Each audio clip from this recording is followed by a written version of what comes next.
Emmerdale's Dawn causes extreme concern as her paranoia over Evan's care spirals. There have been some not so obvious and some glaring signs that Dawn Taylor, Olivia Bromley, is headed for some kind of breakdown over Evan's illness in Emmerdale. The glaring was her alluding to wanting to turn back to drugs to make the pain and angst go away.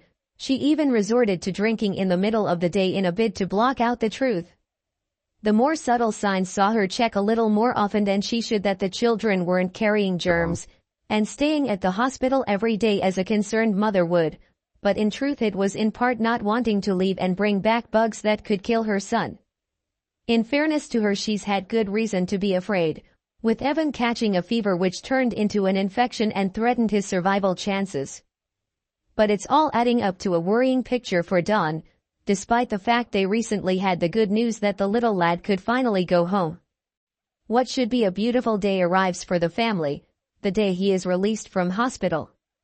For Dawn, this is the catalyst for her paranoia to consume her. She's now terrified that if the kids come anywhere near him, he's as good as dead, which is driving a wedge between her and her other children. Billy Fletcher, Jay Consul, notices her extreme worry and becomes concerned that all is not right. Though Dawn balked at the suggestion she would turn back to drugs, could Will's instincts end up being proven right when the worry becomes too much?